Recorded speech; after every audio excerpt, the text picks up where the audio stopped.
مشاهدين لايف ستوري، أهلا بكم. تطورات جديدة في كواليس القبض على محمد عادل عامل النظافة في واقعة كشري التحرير.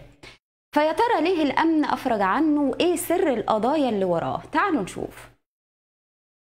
من امبارح واخبار القبض على محمد عادل المطرود في واقعة كشري التحرير، وهي بقت ترند رقم 1 في مصر، والكل عاوز يعرف مصيره ايه. وبالفعل مصدر امني طلع كشف اللي حصل، وقال ان الاجهزة الامنية بمديرية امن الجيزة اخلت سبيله بعد ما قدم معارضة على الحكم الصادر ضده في قضية تبديد في ابو النمرس.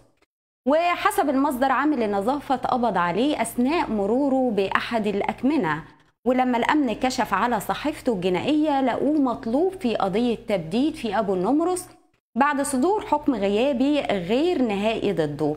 وبعدها ترحل محمد إلى اسم شرطة أبو النمرس، وهناك قدم شهادات معارضة على الحكم الصادر ضده، وتم إخلاء سبيله بعد تمام الإجراءات. طيب ايه مصير القضايا التانية؟ ده اتقال انه مطلوب في ممنوعات، وكمان خلص على حياة ناس تانية.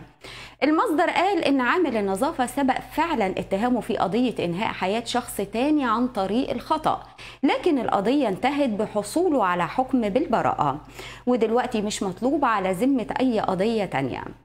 ولو بصينا على ردود فعل الجمهور هنلاقيها مختلفة. فيه اللي شايف ان محمد استغل تعاطف الناس معاه وبقى عاوز يفرض نفسه على الكل، وفي ناس تانية شايفاه غلبان ولقى نفسه مرة واحدة وسط المشاهير وافتكر نفسه واحد منهم. بس مع الوقت الناس ابتدت تزهق منه، لأنه ما سابش واقعة إلا وحاول يستغلها، زي حضوره في عزا المحامي الشهير فريد الديب، وقال واجب ما يقدرش يتأخر عنه. ومن كام يوم بس محمد اتطرد، وللمرة التانية من كواليس تصوير مسلسل سمية الخشاب الجديد الطارود، وده حسب كلامه.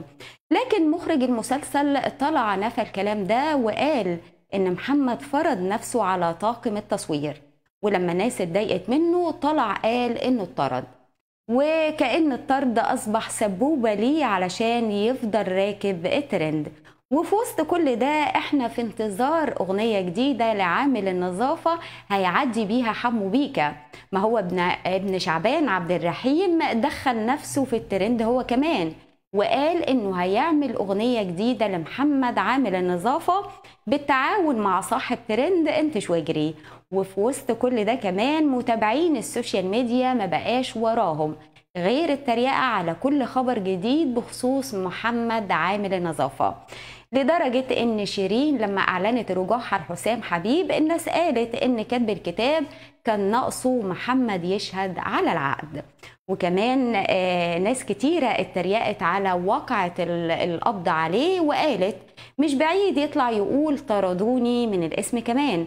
فهل ممكن نشوف محمد طالع ترند تاني عشان يوضح رحلة القبض عليه والإفراج عنه في أقل من 24 ساعة؟ انتم رأيكم ايه؟ في انتظار تعليقاتكم. شكرا لكم وإلى اللقاء.